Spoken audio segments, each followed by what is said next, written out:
வணக்கம். இன்னைக்கு நாம பார்க்க போற விஷயம் தேர்தல் வெற்றி. இது வெறும் கலை மட்டும்தானா? இல்ல, இது ஒரு இன்ஜினியரிங்.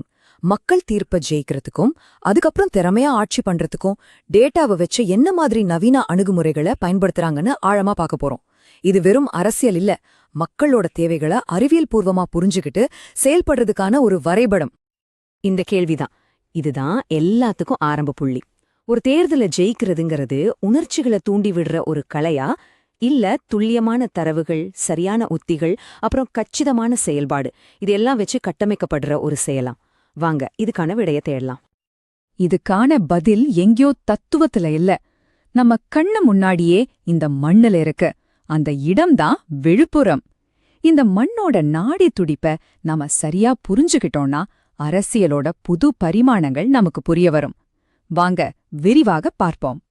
எந்த ஒரு உத்திய வகுக்கிறதுக்கு முன்னாடியும் கள யதார்த்தம் என்னான்னு புரிஞ்சுக்கணும். சரி, முதல்ல அந்த தொகுதியோட சமூக மற்றும் கட்டமைப்பு சூழல் எப்படி இருக்குன்னு பாப்போம்.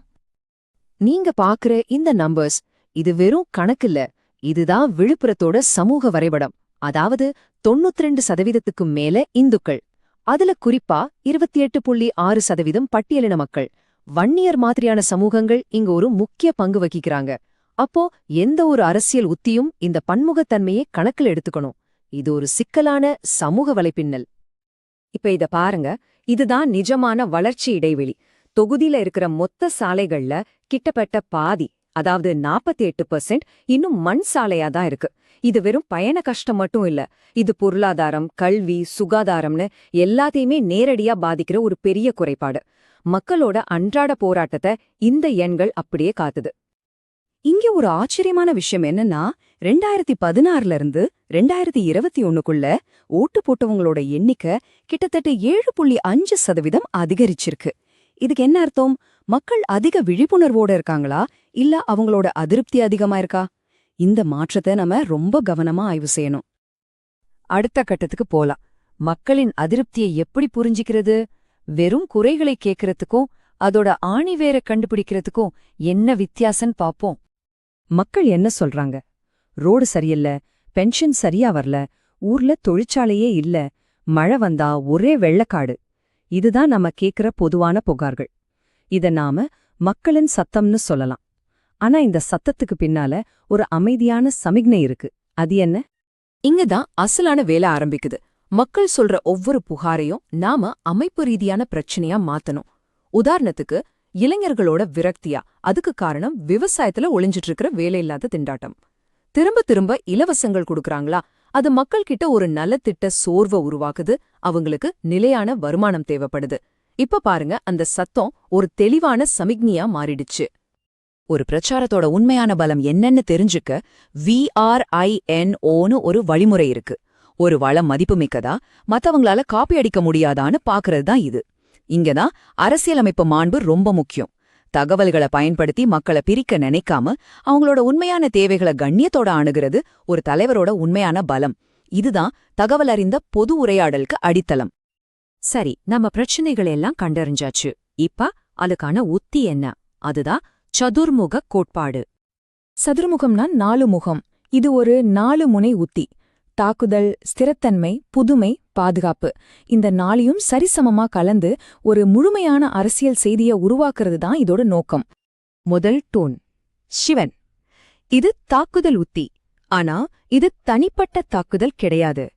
எதிரணி அவங்க வாக்குறுதியில என்ன செய்ய தவறுனாங்கன்னு மக்களுக்கு ஞாபகப்படுத்துறது. நம்ம வளர்ச்சி திட்டங்களை ஆணித்தரமா முன்னாடி வைக்கிறது. இது ஒரு பொறுப்புக்குரல் உத்தி. 2வது தூண் விஷ்ணு. இது ஸ்திரத்தன்மை. மக்களுக்கு ஒரு பாதுகாப்பு உணர்வை கொடுக்கணும், நலத்திட்டங்கள் நிக்காது, சட்டம் ஒழுங்கு நிலைநாட்டப்படும்னு ஒரு உறுதியை கொடுக்கறது மூலமா வாக்காளர்களோட நம்பிக்கையை பெற முடியும். 3வது தூண் பிரம்மா. இது புதுமை, அதாவது எதிர்காலத்துக்கான பார்வை. குறிப்பா இளைஞர்களை ஈர்க்கிற மாதிரி டெக் ஹப்ஸ், டிஜிட்டல் இன்ஃப்ராஸ்ட்ரக்சர்னு புதுமையான திட்டங்களை அறிவிக்கிறது. இது ஒரு நம்பிக்கையை உருவாக்கும். கடைசியா 4வது தூண் துர்கா. இது பாதுகாப்பு. சமூகத்துல நலிவடைஞ்ச பிரிவினருக்கு, அதாவது விவசாயிகள், பெண்கள், விளிம்பு நிலை மக்களுக்கு நாம அரணாக இருப்போன்னு ஒரு நம்பிக்கையை உருவாக்குறது. ஓகே, உத்தி பத்தி பேசிட்டோம். ஆனா வெறும் வார்த்தைகள் போதுமா? போதாது. அந்த உத்திய எப்படி உறுதியான திட்டங்களை மாத்துறதுன்னு இப்ப பாப்போம். இதுதான் வளர்ச்சி வாக்குறுதி பத்திரம். 120 கோடி ரூபாய். இது ஒரு பெரிய எண். இது வெறும் வாக்குறுதி இல்ல, இது ஒரு உறுதியான முதலீட்டோட ஆரம்பம். இந்த 120 கோடி எதுக்கு? இது விழுப்புரம் திருக்கோயிலூர் பைபாஸ் சாலைய விரிவுபடுத்தி புதுப்பிக்க. இதனால என்ன லாபம்? 2.5 லட்சத்துக்கும் அதிகமான மக்களோட பயண நேரம் 30% குறையும். இதுதான் நிர்வாகம். 3000 இதுவும் ஒரு முக்கியமான எண்.